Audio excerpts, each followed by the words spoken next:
You're listening to the HIT.OR.DIE podcast with hosts Jake Soldati and Chad Rothberg. Everybody, welcome to the HIT.OR.DIE podcast, episode 16. We got a guest for you guys, Jordan Brink, out of Central High School. But before that, I just want to say congratulations to Derek Kuhn for getting the head coaching position at Liberty High School of Madera, the Ranchos. Congratulations to him. So yeah, Jordan Brink, Central High, class of 2011. For you guys out there that think you're really good, here's another set of stats that are really good stats. He batted .434 with 6 homers, and he had an ERA of 2.85. He was a 3-time first-team All-Track City-County player, North-South game. And senior year at Central, they were 25-6, and I think they lost in the semis. Is that right? Semis at Centennial. At Centennial? Yep, at Centennial. And then went on to Fresno State. 3 years he was all-academic. First year he was WAC all-academic, and then 2-time Mountain West all-academic. We'll get into this. Freshman year, didn't pitch, just hit. Sophomore year, he did both. And then his junior year, he was what we call a PO. And then he was drafted in the 11th round by the Chicago Cubs in 2014. Jordan, welcome to the show. Thanks for having me, guys. Happy to be here. So, Central, kind of go through that process of your senior year. You guys are, definitely thought you had a chance at the Valley title. Go through that process, and then also kind of get into the recruiting process. You know, Fresno State recruiting you, and, that's a big-time thing, and what that process was like, your visit, and stuff like that. So, yeah, just diving into Central first. That was honestly the first time in my 4 years that we had my class, who all those guys were busting their butts. We were all finally starting together, and we kind of had that rapport coming from middle school, junior high, and all that, playing on a few summer ball teams together. Yeah, we finally just had the chance to play together. Coach Fonch just kind of instilled a new culture in us, and everyone bought in. And as you can see from that record, it kind of just followed suit. Yeah, 25-6, losing to Centennial. Who else was on that group? For your Central, who was with you? So our catcher was Gabe Perez, played at Fresno City. We had quite a few senior pitchers, Bobby Bivings, first baseman, Seth Butchnoff, who was also a football guy, great kicker. Just a ton of guys. The list is endless. I think probably one of the best outfielders I ever played with, Esteban Cruz in center field. Had a few juniors in left and right. But, yeah, honestly, everyone just kind of clicked, man. It was a good thing to see. You had a pretty awesome senior year. What was that like going into – I'm sure you got recruited before that. So what was that process like for you? And you ended up being a Bulldog. Were there other options? And what eventually made you choose Fresno State? Well, I was real fortunate to get a call from Batesville my junior year of high school. I played on a summer ball team with fellow commits, Chris Mariscal and Jordan Luplo. And so just playing with those guys really just brought Batesville to a lot of our travel ball games. And, he just saw me play quite a bit and then liked what he saw.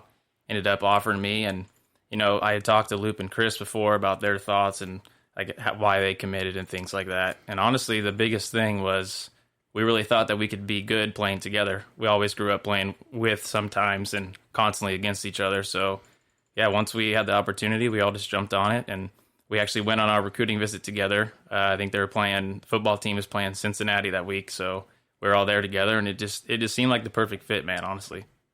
We were talking to Fullerton and stuff, and there's no football team where the recruiting trip, you go to big-time college, they take you to a football game. Does that just kind of lock you into that atmosphere, that college atmosphere?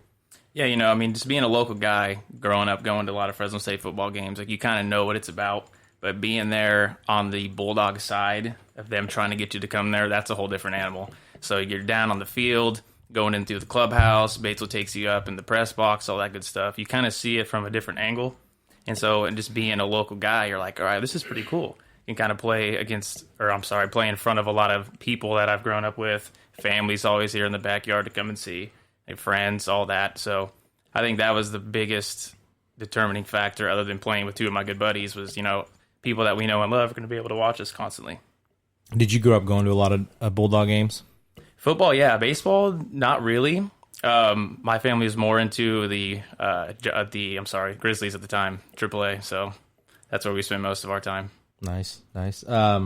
What was that transition like? You get into the fall, with the weight program, with academic side. Was it what you were expecting going into it? It was a bit overwhelming at first, definitely. I think being in the position to where you don't necessarily have to go to class and no one's forcing you.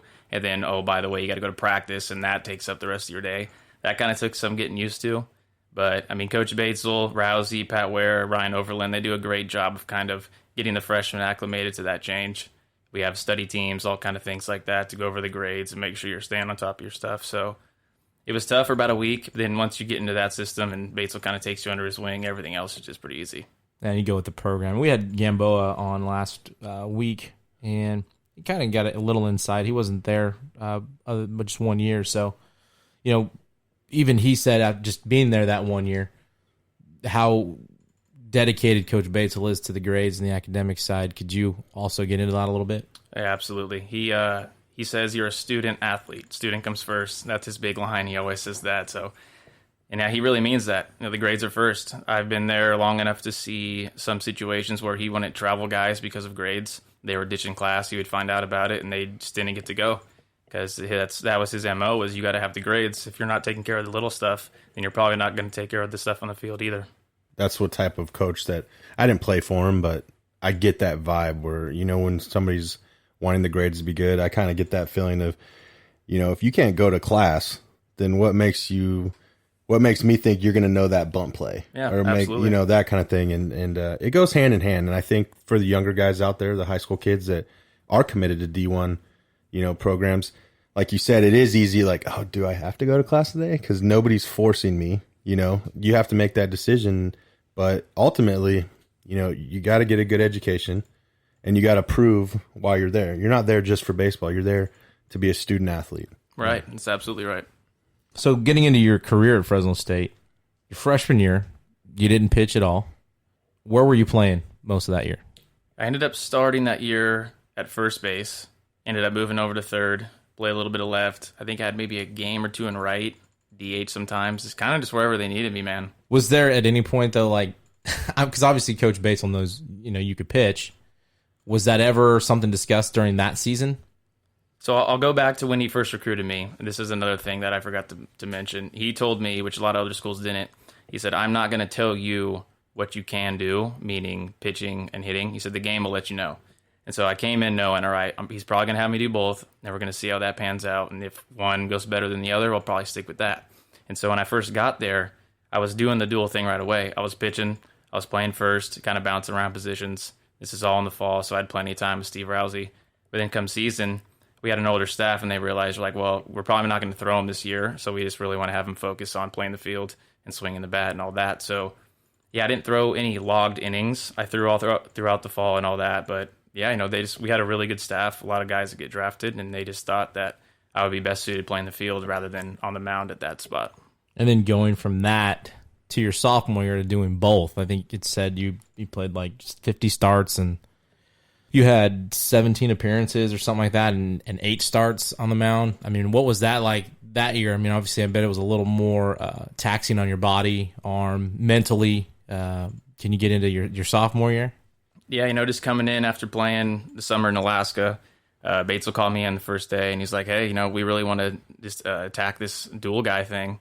He's like, we really think you can help us on the mound as well, so we're gonna go after that. We're gonna have you pitch all throughout the week. You're not gonna throw any on defense. You're just gonna go take some ground balls and not throw the ball. And so that kind of proved to me, he's like, all right, he's taking it serious, so I want to do it as well because I wanted to help the team win and just do my part to kind of get us to Omaha because that's always the goal. And so just going through that, just spending even more time with Steve Rousey, it's really helped my career. Just throwing for the first time really since high school, got a full year off, arm felt good, getting stronger in the weight room. So I really attest that first year at Fresno as a freshman, not throwing at all. Without that year, who knows? I might have had something banged up a little earlier than I did. And just the strength was there, the year off, the summer of no throwing, everything kind of just played hand in hand to going into that sophomore year. Now your junior year, we're going back to one type guy where now you're just pitching. And you told us before off air that, you found out you had some vision issues. So did that play a big role in you just pitching? Yeah, so I came in the first day of my junior year. I was still with the position guys, hitting, doing all that stuff. I think probably a week or two in, I just had a meeting with Bates, and I was like, look, man, I really think that I can help this team best by only pitching. Said I had 2 years swinging the bat, didn't have great numbers like we thought I would, It's like, I think for me to be the best me, I need to focus on pitching, and that's where I can help the team the most. And I think he didn't really like that from a coaching aspect, because he always believed in me. He gave me thousands of chances to prove myself at the bat, and I'm always thankful for that. But that was my goal, was just to help the team. And striking out every other at-bat wasn't going to help the team, so I figured, why not get on the mound and strike guys out and do that instead of me being the victim of that every time. So, I mean, I'm sure it's interesting for him to hear that, like you said, and then it's got to be... But at least probably happy, though. Or you check your ego at the door. Like, your thought is, how can I help the team best? And, I mean, that's a pretty mature decision to have to make. Yeah, it's not about me. It's about the team. You know, I think back on it, I do regret it. I really do. I mean, I would have loved to hit for him one more year. And the biggest thing for him, I know he was, I don't want to say he was upset. He was more disappointed. And he was always the type of guy who told us, he's like, I'm not going to make you do anything you don't want to do, because like then you're just not going to be receptive to it. And so I think at first, initially, he was like, well, he just doesn't want to do it because he was thinking, well, I mean, yeah, partially, yeah. But I didn't think I had it. I had probably 300-400 collegiate at-bats at that point, and nothing was really changing. So I figured, well, you know, might as well go to the second option where I think I'm a little bit better. And up until my injury, I think I made the right choice for sure. And it was just, I mean, for you, were you thinking like, this is something I can devote more time to than having to worry about BP, playing defense? Like, I can focus 100% of my energy on what I'm going to do on the mound. Yeah, that was part of it as well. I mean, Steve Rousey was such a great pitching mind. I knew all the time that I can have with him in that fall and up in that into that spring going into the draft would help me in the future. But yeah, you know, I don't know. I do regret it, but at the same time, it all worked out. But I think for the team, I probably made the right choice. Personal gains, probably not too many there. And then you talked about, you know, going into the draft that year. What was there any chatter before? Like, did you have any idea, you know, talking with the Cubs, or like what was your expectations going into the draft? You know, throwing my sophomore year, luckily Judge brought a lot of heat to the stands. Yeah. And just throwing a few times in front of some guys, it kind of just generated some interest. So I think I went into my junior year, was on some of those rankings, I think a top 200 prospect, all that. I think I started out at 86. So I had a general idea of where teams might have taken me. So it was anywhere from the 3rd to 5th round, and I was cool with that. I wasn't a guy who went into my junior year worried about the draft, because I knew ultimately at the end of the day, I have to go out there and perform. And if I don't, then the draft's not going to be there. And so started off the year pretty well, faced some good teams, pitched well, got some wins, and then arm just wasn't having it, man. What happened in that year? So I believe it was against Air Force, and we never ever went to Air Force, which is in Colorado Springs, when it didn't snow. So it was freezing cold, man. So I'm making a start, and I noticed something kind of pinch my shoulder. And I was like, that's weird. Just kind of kept throwing through it. Just didn't notice anything of it. I think velo was down that day, which was probably going to be natural anyway, given it was probably -5 degrees. Jesus. So we get back home. I'm still having a little bit of issues. I'm talking to Rousey about it. We decide to see a doc. Someone from Spa came over. And initially they told us, like, hey, let's give him 10 days and see like if that helps. And, you know, I obviously didn't like that, because I was like, well, if I miss any time, then that's obviously going to spark some red flags with the draft. So that part I was kind of selfish for, because I was like, well, I want to pitch and help the team. Whether my arm's still attached, so it could still at least do something. And so me, Rousey, Bates, we talked it over, and we just decided, all right, how about we just don't throw during the week, and the only day I throw is just Fridays when I make my start. And I think doing that helped, but at the same time, I started walking guys. This ball was kind of all over the place. And I mean, I think we ended up winning a few of those games, but it just, for me, it wasn't to make me tip-top shape. Throwing one time a week is tough for anybody to do. But that was our way of kind of coping with the injury, because we really weren't sure. I mean, even after the draft and all that stuff, we couldn't find out what was wrong until about a year and a half after. So I think we made the right move. I'm thankful for that. I'm really, really thankful that Rousey and Bates didn't shut me down, because that obviously could have changed my entire life right there. So you get drafted still, and obviously you have to take a physical.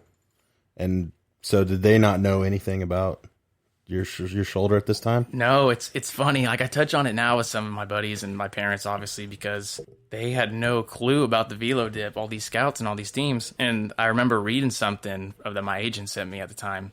he was just like, yeah, a lot of these teams, they think that your velo's dipping because this is just your first year pitching. They think maybe you're a little tired. So I kind of caught a break in that aspect. It's like, well, I mean, hey, if they want to think that, like, as long as they don't think I'm banged up. But just to touch on going into the physical, I was a little nervous there to give you an MRI. And I think there was a guy that the Cubbies had drafted from Vanderbilt, gave him an MRI, didn't pass, so sent him on back home. And I had already signed my agreed to terms paper, which was before the actual contract, so I wouldn't have been able to come back to school. So it was just it was a very, very stressful month, for sure, to say the least. But hey, it worked out. I mean, they didn't know. So I mean, were you ready to go to that level?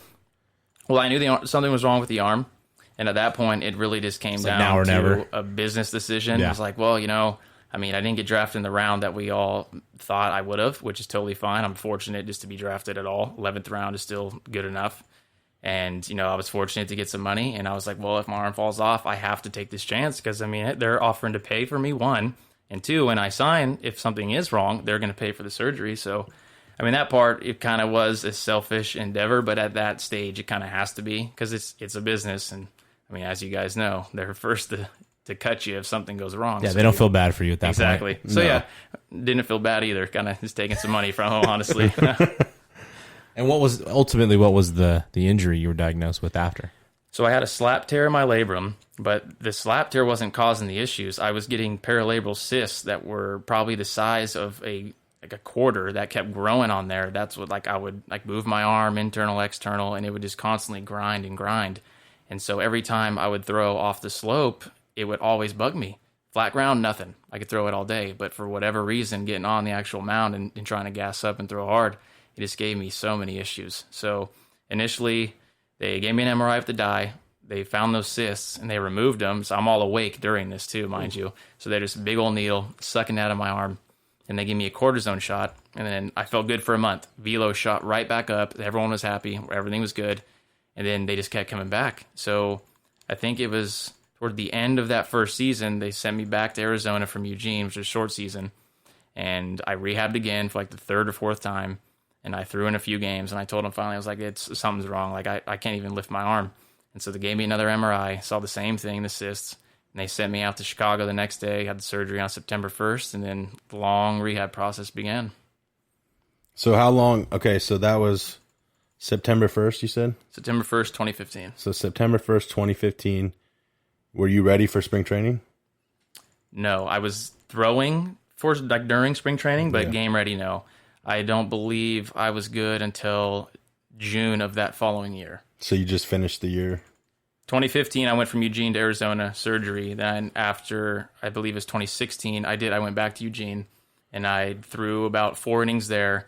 And that was, I pinpoint my release on that time there because I tell people getting any sort of shoulder surgery, it's like you're learning to walk again.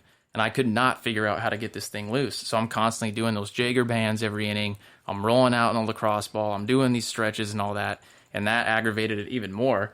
And so I went down for 10 days in Eugene, and they shut me down, and they sent me back to Arizona. And then now, just being a little more experienced, I look back, and I just see how kind of things work. And I think that kind of showed the organization, well, we don't think this guy can come back, so we can't take another risk on having to pay for another type of surgery for him. So ended up going into spring training 2017 healthy, and velo was good. They didn't like it. They just didn't want to take that risk.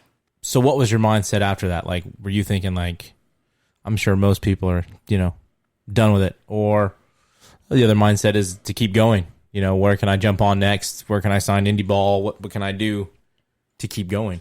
Yeah, so they released me, I believe it was probably 6:15, no later than 6:30 in the morning. And so this is all happening. I'm still waking up. I'm like, geez, I just got out of bed and now I just got fired. And I remember them telling me, they're like, hey, well, we still think that you have good stuff.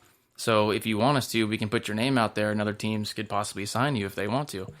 And I just remember, I think about that day all the time because the words, pretty good stuff, just always has stuck with me because, I came back. Velo wasn't as exciting as it was before I got there, but I think my first outing after the surgery, I was 93, 94, and they just weren't about it.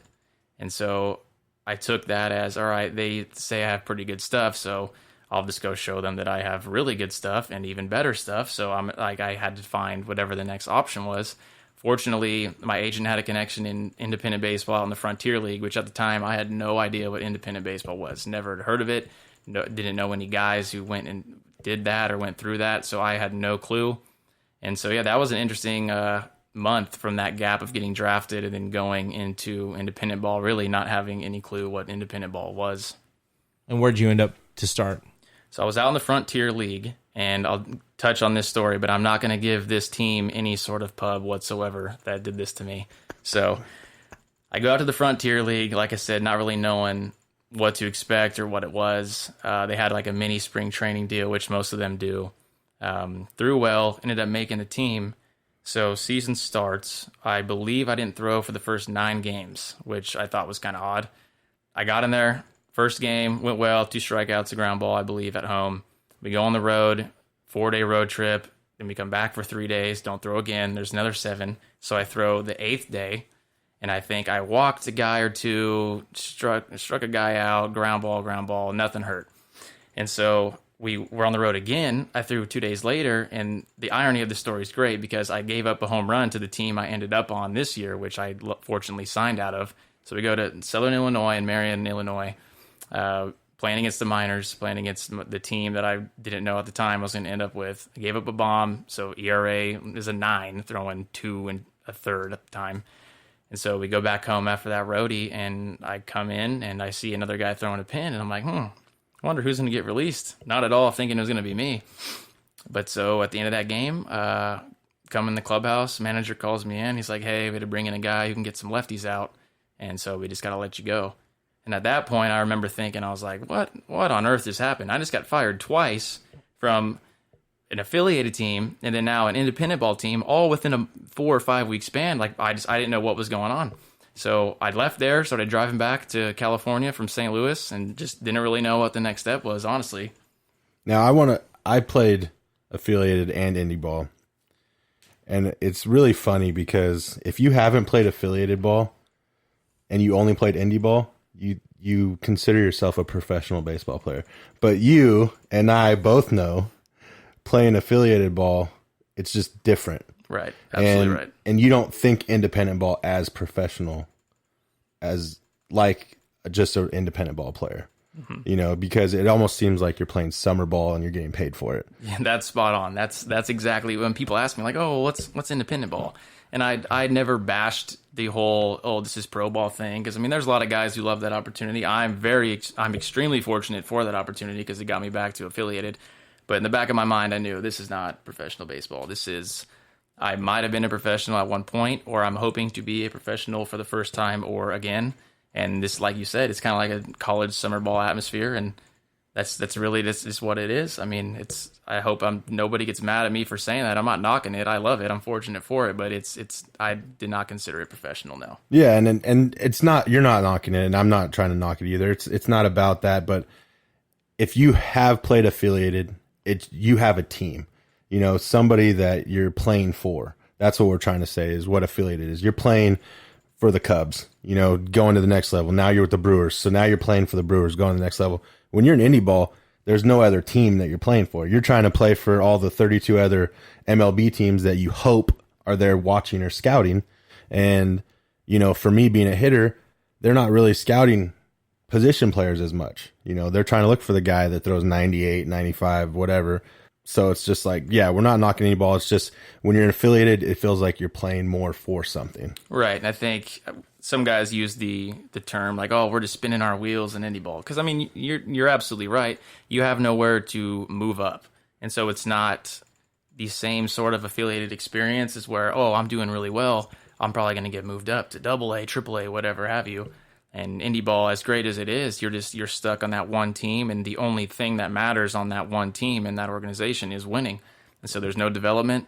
And I think the biggest thing to touch on for guys who don't know what independent ball is, you got to go there and produce right away, because there's always other guys. They're constantly looking for other guys. They're seeing who got released from other teams. They're seeing who had great college seasons, and it's a revolving door at that point. So for the guys who may not know what it is, that's exactly what it is. You go in, and if you don't perform, you get moved out. It's just the unfortunate reality of it.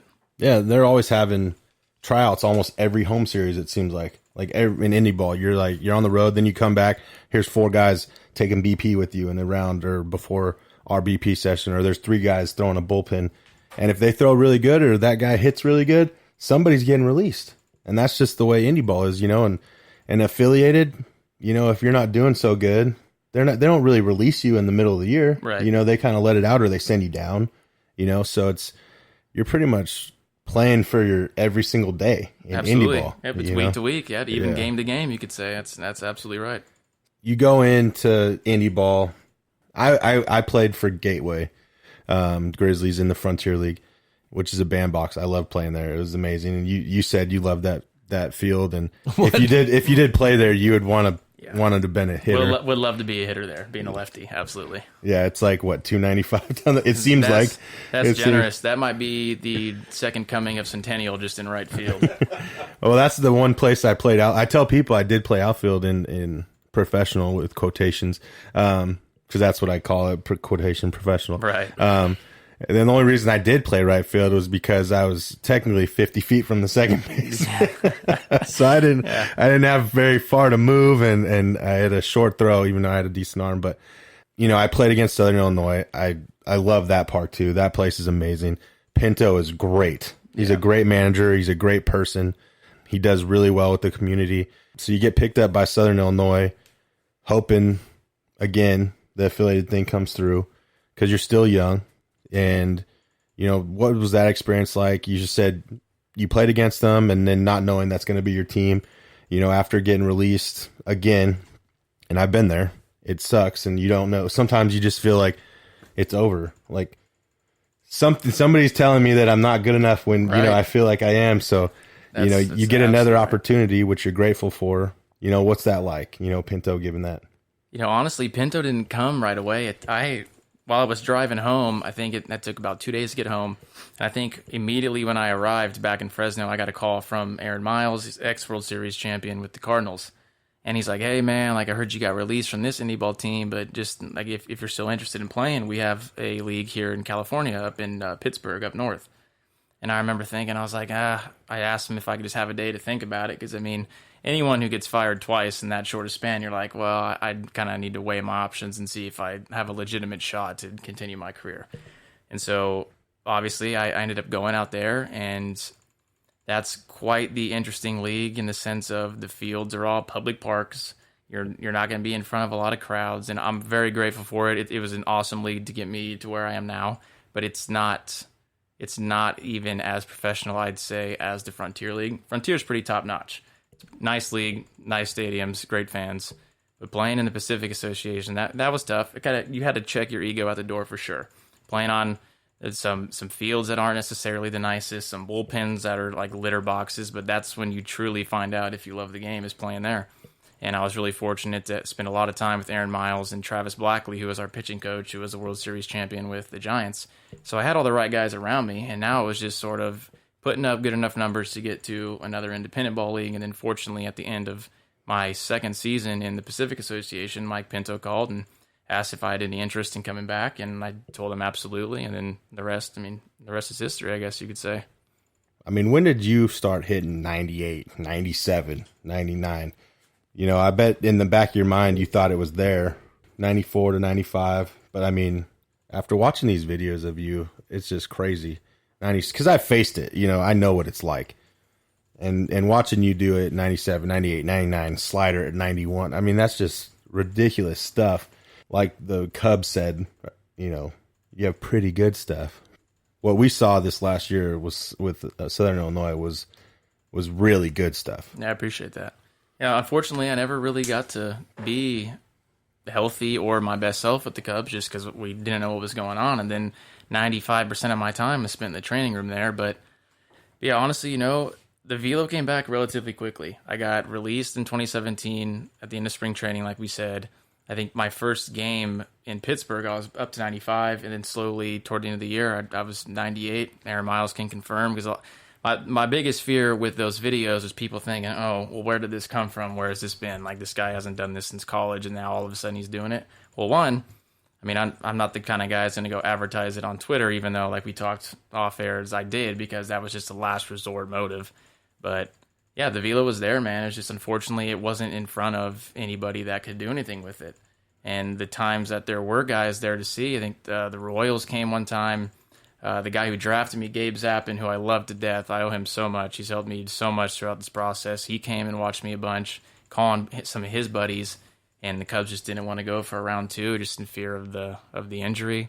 But the Royals kind of snuffed me. The Giants snuffed me. Mariners saw me quite a bit. They snuffed me even this past year when I was throwing really well. Rangers, I probably threw for the Rangers more times than I threw for the Cubs. Had a private workout with them. They sent some guys out to see me, and for whatever reason, they didn't like it. So, yeah, man, I don't know. The velo was there. Just being in some of those independent ball leagues, some guys just don't get out there to see it, honestly. Do you think that, with the shoulder thing, do you think that was kind of like, do we risk it? Do we risk signing this guy for nothing, and then maybe something happening, and then we have to pay all this for the surgery and the rehab, and that could be an issue? Because to me, it's like, dude, you're signing for pennies anyways, out of the independent ball league. Right. It's not like you're getting a signing bonus if people out there think that. They're just signing you to come to the team, and why not just give them a shot? Was that a conversation they were having? Like, did they want those details from you? Like, are you still dealing with the same injuries? And well, I'm pretty sure that's probably the reason that I didn't get signed earlier, was just because of that. Because, anytime someone goes into the shoulder, there's just so much going on in there. The success rate's not like it is in the elbow. It's not. It's getting better nowadays, but at least the time when I had my surgery, they said recovery is 50-50. Fortunately, I was on the better half of that 50. But so I knew that, and my age now being 26, which in the grand scheme of life doesn't seem too old, but when you're in organizations where they can sign kids from other countries at 15, 16, you're kind of the grandpa out there at 26. So, and being in the Frontier League, typically I think the age is probably like 21 to 24. You got a few 25, 26-year-olds. So, yeah, I don't know. I knew the surgery was the biggest factor, and I think honestly, we were kind of in the position in Marion where we're in between St. Louis and Chicago, to where scouts go to those bigger cities because those are the hot spots. And I think the unfortunate thing about the minors is we're kind of just in that no man's land. Guys still sign out of there. Like, we had 4 guys this year, but probably not as many as should sign, for sure. And what was the talk like as more people came out this last year, manager-wise? Was he like, hey, man, keep pumping? Was it positive vibes? I'm sure there was moments where, like, what's it going to take? Because the velo's there, and you're getting guys out. The numbers were good. Right. What else can I do? Is there a point in your mind where it's like, man, if this just doesn't happen this year, I'm going to be 27 now. What do I do? Going into the season, at least I discussed it with my parents. It's like, this is probably going to be it. Like, I want to give it one last go. I finally finished school after kind of dealing with being away for 2 years, and now I came back and finished. So my life is kind of lining up right finally.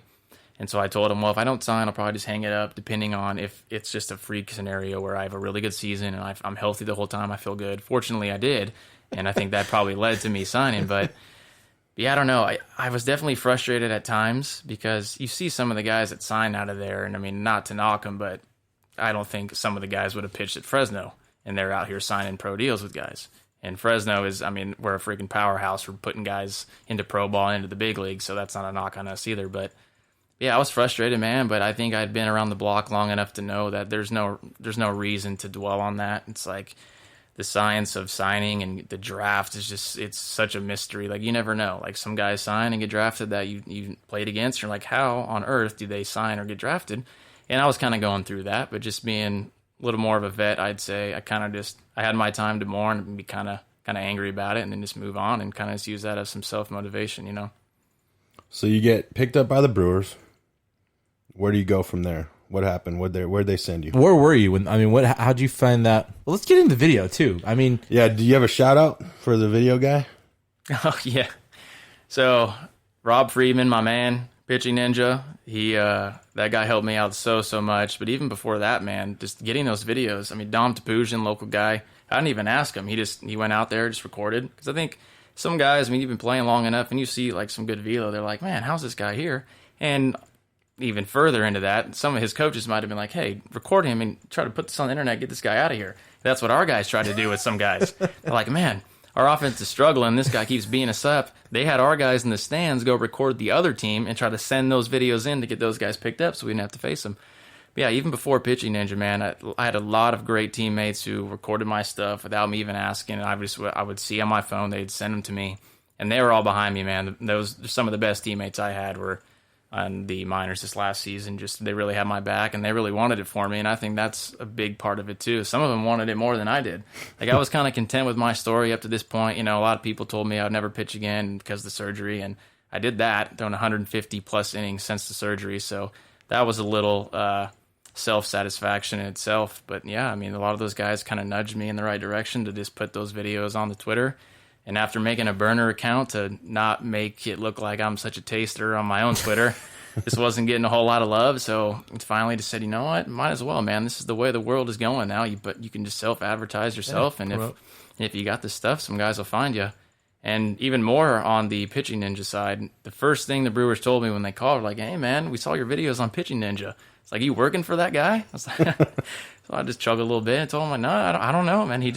The guy liked me for whatever reason. I bought a few shirts, and he just showed me some love, so that might be all you got to do. Yeah, that's pretty great, dude. And then I saw recently, it's well over 100,000 views, and yeah, it's crazy. Just carving guy. I mean, it's throwing some smoke, dude. Throwing nasty. So what happens when the Brewers contact you? Like, how does that whole process work? Like, it's like being drafted again, or? So I believe I got a call. It was early, man, like 6:30 from my manager. And he was like, hey, Pinto calls, hey, man, the Brewers have called. He's like, I just want to let you know that you got a few other guys coming to see you, and I think maybe you should wait and kind of see, weigh your options. And I understand where he was coming from there because I am a little bit older, so the fit has to be right.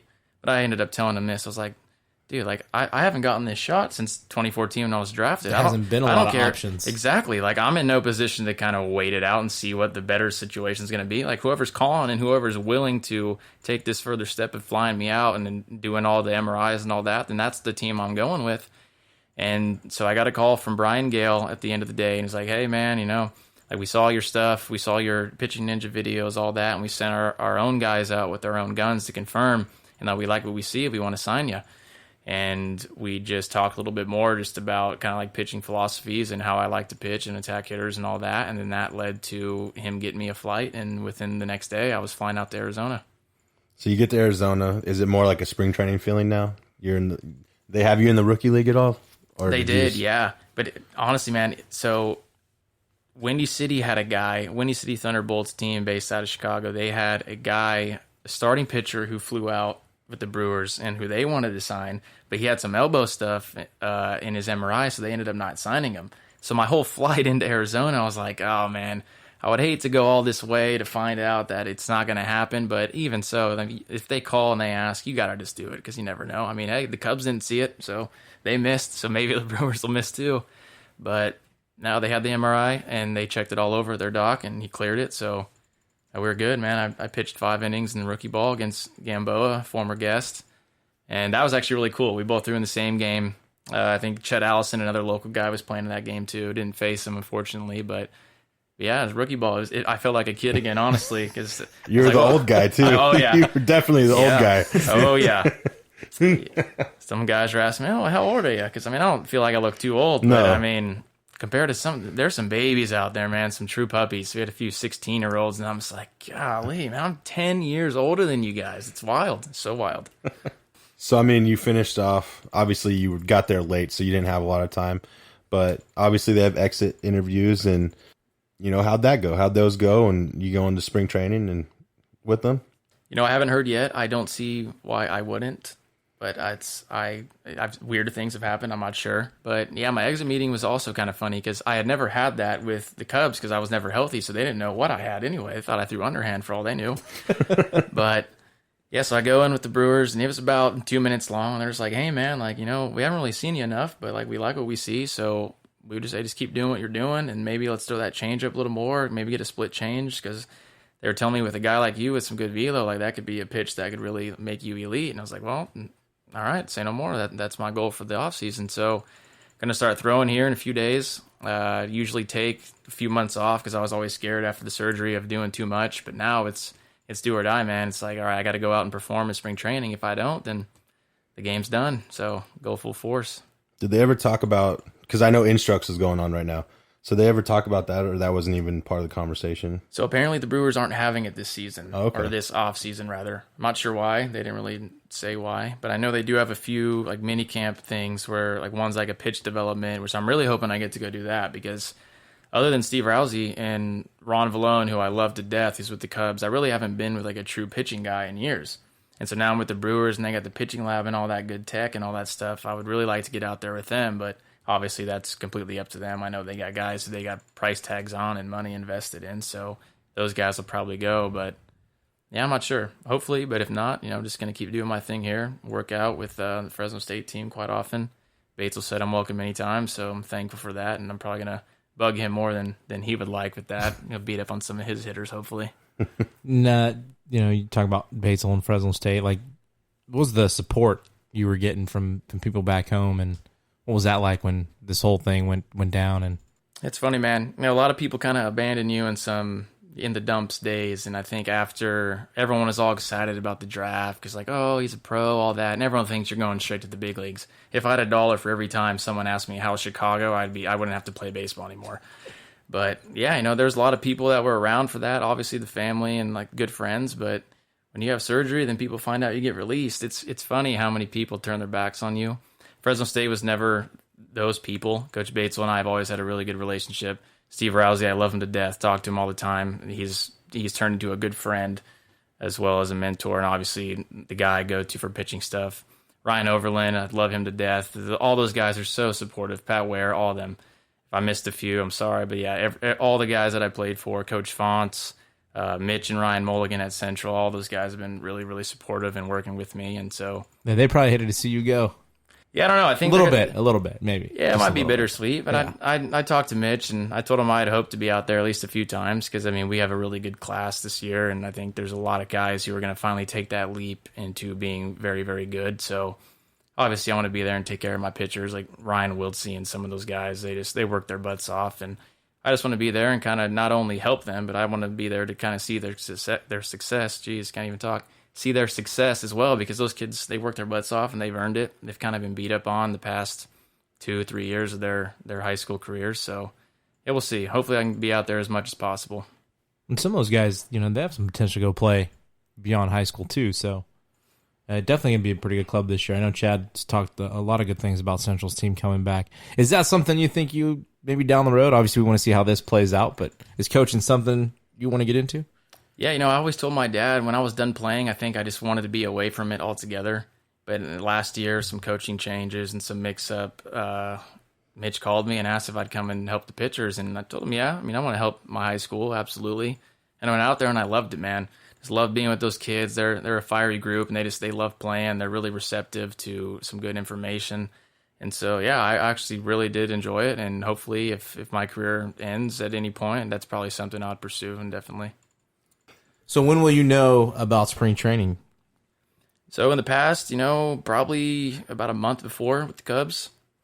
And just from all the guys I talked to, like some of those guys that work all those Rapsodo machines and all the tech guys, they're like, yeah, I know you're going to be here, and you're going to be either you got to break with AA, AAA, or, you're probably going to get released. And that's just how it goes. It's not to scare me. It's just the reality of the fact. It's like, I know I'm going to be 27 at the end of spring training, which it's pretty old to really not have a whole lot of affiliated innings other than short season and a ton of rookie ball innings. So yeah, I don't know, man. We'll see. I'm gonna prepare like I'm going in there no matter what, and just got to perform and see what happens. We hope it turns out for the best. I think it's a shot. You got your second chance, and I know you're gonna do the best. And dude, I hope just keep doing what you're doing, because you keep doing what you're doing. I've faced that stuff. It's no joke. The people out there, I get it. These big leaguers, they're throwing that all the time, but it's not very often you come around a guy that throws as hard as you do with the nasty slider. And like they said, if you get that split change, for me, the changeup was the hardest pitch to hit anyways for me. But adding that to your repertoire, you could be, with no joke, you could be in the big leagues next year. Yeah, we'll see, man. You never know. You never know. But yeah, I mean, a lot of people think I don't throw a changeup. I do, but it's like, this is not to make myself sound like a cool guy at all, but it's too hard. I can't figure out how to make it not 87 to 89. And to a lot of hitters who are geared up for, I don't know, maybe 95 plus, and you throw 87, 89, you're just kind of you're helping them out. And so I've been torched many times in college throwing a changeup. I think Austin Byler from Nevada hit 2 off me, dead center, that are probably still going. So that's kind of just been a pitch I've shied away from, even though, I mean, that's the great equalizer in the game, is throwing that thing, man, especially with some velo. So yeah, we'll see. I'm going to have to go probably recruit a lot of better minds than mine to see how I can get that pitch going. We got to, we do have some kids that listen, high school kids, college kids, and even their parents. But, going through your process, from Central to State, having success in high school and in college, getting drafted, and having some success. Any advice you could give some of our younger guys? Just keep playing, man. There's going to be a lot of people are going to tell you what you can and can't do. Just keep doing it. First and foremost, you got to get the grades. Without the grades, you can't do much, man. I've seen a lot of great players who just didn't have the grades, and then you just can't play any further if you're not a guy that gets drafted out of high school. But yeah, I mean, if you love the game and you really want to pursue a career collegiately or professionally, just work your butt off. Just always seek new information. Try to get just 1% better every day. That was a big MO of the Cubs when I was with them. Just 1% every day. You figure 1% a day for 2 months, that's 60 days, 60% better. That's not a realistic feat, but it's just like just having that guideline. There's always something you could do to get better. And yeah, man, just keep playing. But I mean, even half of that's growth. You know what I mean? Yeah, absolutely. It demands growth. So yeah, and I mean, I think along with that question, these kids think, oh, I'm going to college, I don't have to work as hard, or I'm getting drafted, I don't have to work as hard. And you're around guys, and you got to see hitters, being in the Cubs and everything. They work all day long. They work harder to get to that. Even big leaguers and stuff, they work just as hard. And like you said, 1%. But you got to remember, just because you have a verbal commit or you signed doesn't mean your work's done. You got to grind and keep going and work hard, because you're playing for somebody's going to win your job. You have to play just like that. Like somebody's coming to get you. Yeah, the work doesn't stop. That's when it just starts, man. High school's all fine and dandy, but the real stuff comes after that. There's, like Coach Batesel always used to tell us, he's like, yeah, you guys were all league player of the year, whatever. He's like, I got 5 of you in here in this class. And so, like, don't think you're special. Like, you can be replaced. Every year we're bringing in new guys. And that's just how it is at every college in the world, in America. I mean, those guys come in and they want your job. And even if you're a guy who was starting for a year or two, like if there's a guy that's coming in and putting in the work and putting up better numbers, like you're going to get moved out. That's just the reality. That's at every level. Yeah, it's interesting. You think, sometimes, and I've told kids that, and it's like maybe they don't believe you. I don't know. Like, that's true. There's 5 all-league shortstops coming in this year, or there's 3 or whatever it is. You're not the only all-league guy. In high school, you didn't have anybody challenging you at your position. Now you've got 4 guys challenging you in your position. It's no joke. You may get moved somewhere else. Right. Absolutely. This day and age, they want guys who are going to come in and grind. And I was really fortunate to play for Coach Fonts and Coach Batesel, who are 2 guys they're hard as nails, man. They demand certain things, and if you don't do it, you just don't play. And I mean, those are 2 guys that are probably the most tough bosses I would ever have in life, because it's basically you do this or you don't play. And it's like in life, you have a job, you do this or you get fired, you don't get paid. So, yeah, man, I don't know. I mean, I've seen plenty of guys who went to high school and were the dude, and they fall in that trap going to college, and they don't think they have to work as hard, and then boom, then they're gone. They're not playing anymore. So it takes a lot of grit for sure. I mean, it's a tough game, so only the tough ones last. Definitely humbling. Well, we appreciate you doing this, dude. Yeah, absolutely. Oh, this is fun. Happy to be here. Happy to do it. Guys, stay in contact. Hopefully everything goes the way we want it to in the Valley, and all your coaches, teammates, friends. Got a lot of support. I mean, we don't know each other, but I've been following the whole thing the whole time. Like, Chad's always telling me we don't talk about it, and it's like when it finally happened, we were excited, and it's like, yeah, I know Mike really well, but I don't know Jordan. So yeah, I appreciate that. But I was super happy for you, man, and all the success, dude. I hope everything works out great for you. And thank you so much. And we appreciate you coming on. Chad, anything? Just keep doing it, man. I know it's in there, and just talking to you and being at that level, I hope you get your shot. I really do. Yeah, I think mentally, that's the hard part. Got the mental part down. Yeah. just keep mowing them away, bro. Yeah. Hit this 98, son. It's coming off, man, down the middle. So if they beat me, that's all right. 'Cause they know it's coming. Well, that's episode 16 of the Hit.OR.DIE podcast. Chad? Hit or die. You can get the Hit.OR.DIE podcast on iTunes, Spotify, Spreaker, and iHeartRadio. The show is also available on YouTube. For news and updates about the show or to get involved, check us out on Facebook and Twitter at Hit.OR.DIE podcast.